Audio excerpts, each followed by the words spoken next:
Hello dear students and friends, एक बार फिर आप सबों का हमारे इस इंग्लिश मिरर चैनल पर स्वागत है।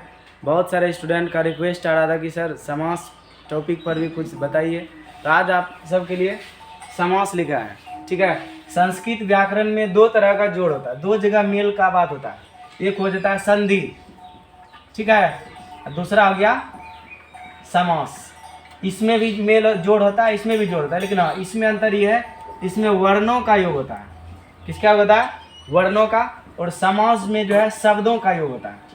ठीक है, आप सबके जानकारी के लिए बता दूं कि शब्द का भी डिफिनेशन आप सबको लिखा दिए हैं कि वर्णों का ऐसा समूह जिसका कोई निश्चित अर्थ निकले उसको क्या बोलेंगे? वर्ण। जैसे किताब आपका क्या हो गया?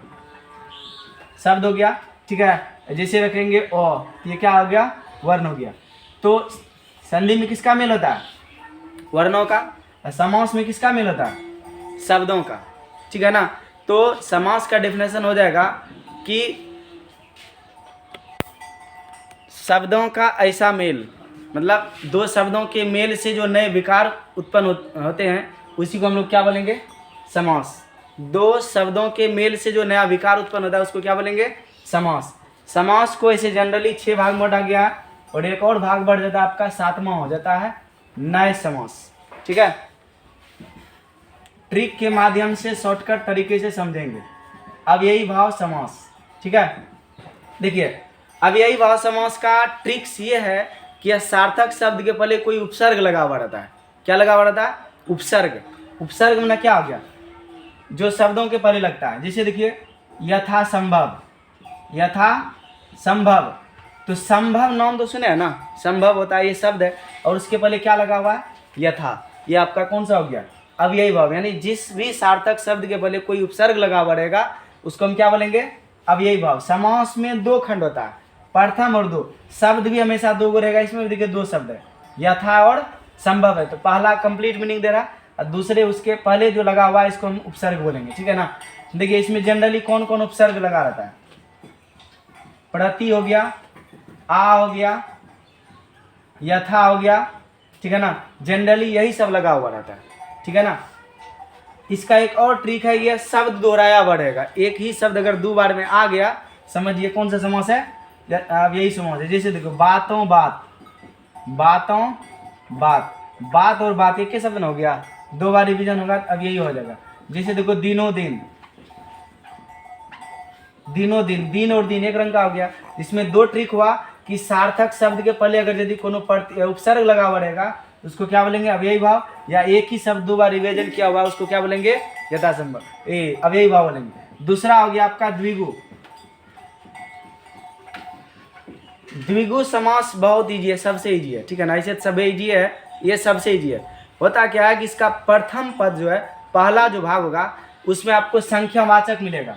पहला भाग, पहला पद जो होगा, पहला पद संख्यावाचक, संख्यावाचक यानी वैसा शब्द रहेगा जिससे आपको संख्या का पद मिलेगा। जैसे देखो त्रिनेत्र, त्रि में ना क्या हो गया? तीन, तीन नेत्र वाला जो होता है, तीन हो गया ना, संख्यावाचक दिखा रहा है ना। जिसे हम बोलते हैं पंचमुखी। अब बताओ, मुख तो है लेकिन कितना हो गया? 5 गो, संख्या का पद हो रहा है ना, ये कौन सा हो गया? द्विगु हो गया। जैसे हम बोलते हैं चौराहा, यानी 4 गो राह में रास्ता, 4 गो रास्ता जिस जगह से निकले उसको क्या बोलेंगे? चौराहा। जैसे चतुर्भुज बोलते हैं, बताइए चतुर्भुज, 4 भुजा से बना हुआ, तो 4 संख्यावाचक हुआ ना पहला। और ऐसे भी देखिए बहुव्रीहि भी होता है कि चतुर्भुज, जो भी विष्णु भगवान को भी कहा जाता है। ठीक है, चलिए तीसरा आपका हो गया द्वंद्व। द्वंद्व, द्वंद्व भी सबसे ईजी है। द्वंद्व में क्या होगा कि एक ही शब्द दो बार रिवीजन नहीं किया हुआ रहेगा, लेकिन दो शब्द जो रहेगा वह एक दूसरे का उल्टा होगा। एक दूसरे क्या होगा? दोनों शब्द जो रहेगा, दोनों शब्द एक दूसरे के उल्टा, एक दूसरे के उल्टा रहेगा। ठीक है, दोनों शब्द क्या होगा? एक दूसरे के उल्टा। देखिए क्या होगा? सीताराम, सीताराम, सीता गुलडाराम, सीता स्त्री, राम क्या है? पुरुष है। जैसे देखो आना जाना, देखिए आना जाना, आना का उल्टा क्या हो गया? जाना। जैसे हम बोलेंगे दिन रात, दिन रात, दिन का उल्टा क्या हो गया? रात हो गया। खाना पीना, एक और ज़्यादातर पूछता है लोटा डोरी। ठीक है ना। लोटा डोरी, लोटा गोल होता है, डोरी क्या होता है, लंबा होता है। दोनों शब्द ना एक दूसरे के उल्टा होगा, ठीक है ना। इसको क्या बोलेंगे हम, द्वंद्व समास। समझ में आ गया। चौथा बात करते हैं तत्पुरुष समास का।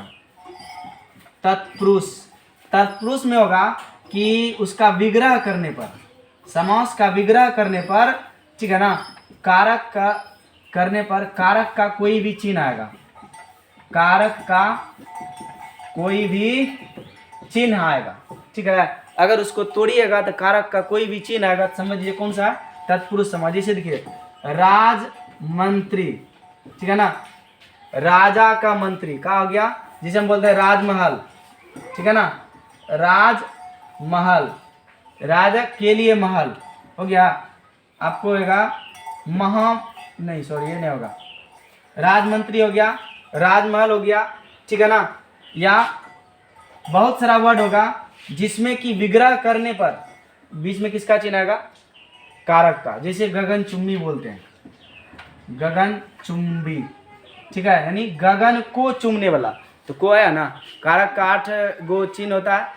कर्ता ने, कर्म को, करण से, संप्रदान को के लिए, अपादान से, संबंध का के की, अधिकरण में पर, संबोधन हेयर है। कारक चिन्ह भी आप सबको याद रखना, ठीक है ना। अब पांचवा हम बात करते हैं कर्मधारय का, ठीक है।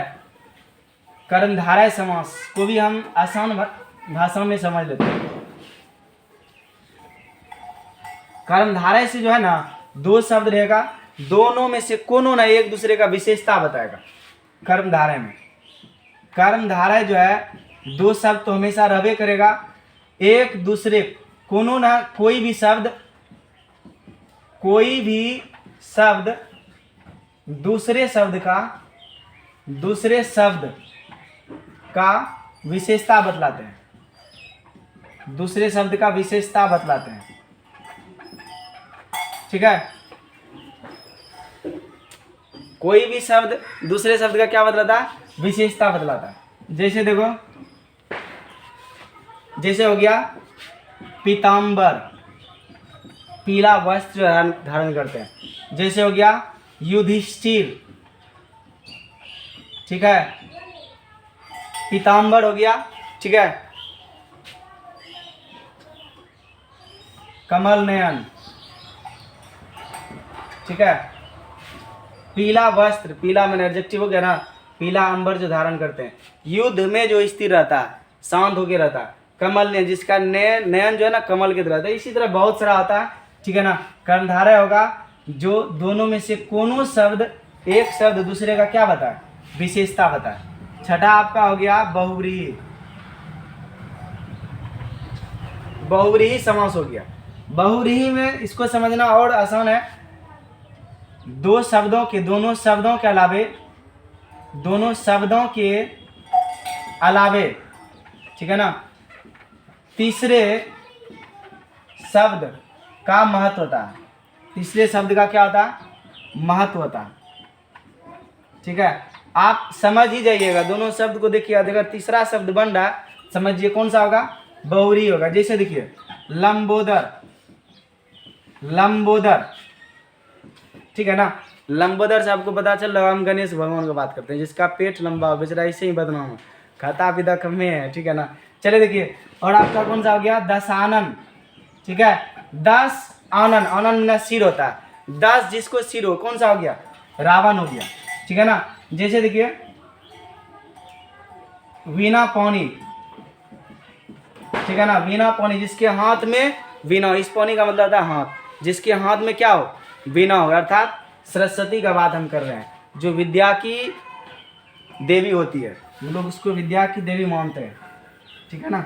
लास्ट आपका 7वां जो होता है ना, नए समास होता है, ठीक समझिएगा, जिसके शुरू में ओ या अन रहेगा, ओ या अन रहेगा, उसको क्या बोलेंगे, नए समास बोलेंगे। जैसे देखिए अमर, मर होता है ना, मर होता है, उसमें क्या लगा हुआ है, ओ लगा हुआ है, शुरू में है ना। कोनो भी अंतिम का सार्थक शब्द होगा और उसके पहले कोई भी ओ या अन लगा हुआ रहेगा, समझिए कौन सा, नए समास हो गया। जैसे देखो अनादर, ठीक है, यानी अन हो गया, अन जोड़ आदर हो गया ना, अन जोड़ आदर, अन आपके शुरू में लगा हुआ ना, ओ या अन जिस शब्द के अंत में रहेगा, शुरुआत में रहेगा, उसको क्या बोलेंगे, नए समास। दो एगो विद्यार्थी सब में बहुत कन्फ्यूजन होता है कि सर आमरण जो है कौन सा होगा। अब देखिए मरण होता है ना, मरण होता है ना, यहाँ पे शुरू में क्या लगा हुआ है, आ लगा हुआ, बताइए नए समास हुआ, आ नहीं है ना, ओ या अन है, आ लगा रहेगा तो द्विगु क्या अव्ययी भाव हो जाएगा, क्या हो जाएगा, अव्ययी भाव, ठीक है। जिसके शुरू में ओ या अन रहेगा उसको ही हम नए समास बोलेंगे। और ज़्यादा एक्सरसाइज करिएगा, उसमें देखिएगा, रिवीजन करिएगा तो समझ में आएगा। Thanks for watching my videos.